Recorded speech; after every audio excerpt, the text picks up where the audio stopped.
আমরা এখানে আজকে সকলেই হৃদয়ের রক্তক্ষরণ নিয়ে আমরা সকলে আজকে একত্রিত হয়েছি। আমাদের সকলের হৃদয়ের হৃৎপিণ্ড হযরত মুহাম্মদ সাল্লাল্লাহু আলাইহি ওয়াসাল্লাম এবং আল্লাহ তাআলাকে নিয়ে কটূক্তি করেছেন এবং তাদের শানে বিয়াদবি করেছেন রাখাল রাহা এবং আরো কয়েকজন।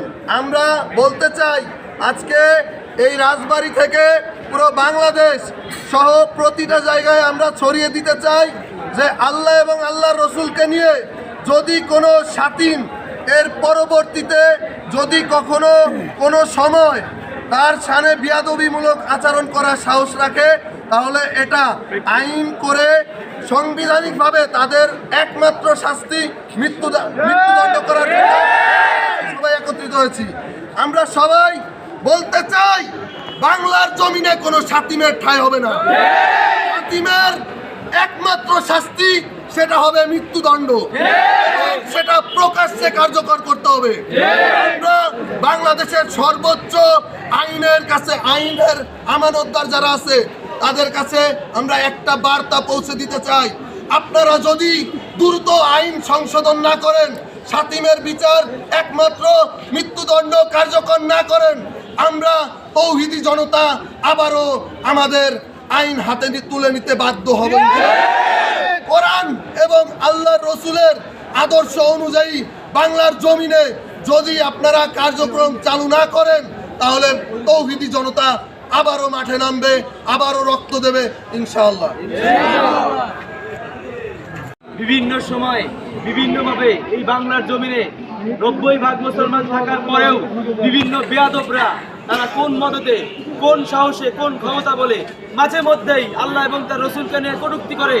আম্মা জান আয়েশা রাদিয়াল্লাহু তাআলা আনহা তার পবিত্র চরিত্রের উপরে কালিমা লেপন করার চেষ্টা করে।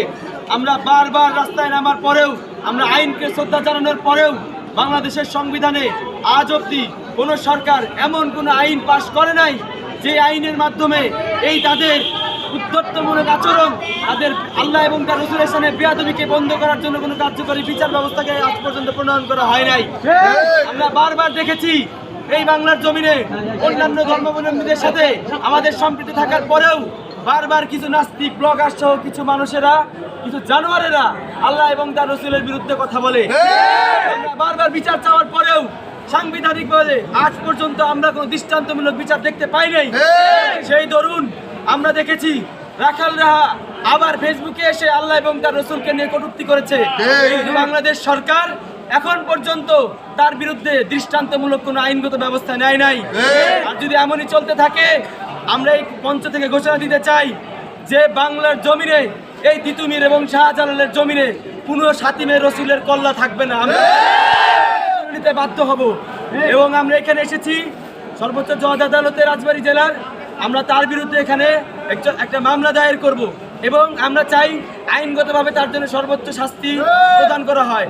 যদি না করা হয় পরবর্তী পরিস্থিতির জন্য আমি সরকারকে জানিয়ে দিতে চাই তারা যেন যে কোনো পরিস্থিতির জন্য প্রস্তুত থাকে। এই তৌহিদি জনতা নিজের জান আল্লাহ এবং তার রসুলের নামে হাসি মুখে রাজপথে বিলিয়ে দেওয়ার জন্য প্রত্যেক নামাজে দোয়া করে। ভয় করি না আমাদের নিয়ে কি বলা হয়, আমরা পরোয়া করি না আমাদের নিয়ে কি করা হবে। আমরা যদি চিন্তা করি আল্লাহ এবং তার রসুলকে নিয়ে যেই কটূক্তি করবে তার কল্যাণকে আমরা তার শরীর থেকে আলাদা করে ফেলব।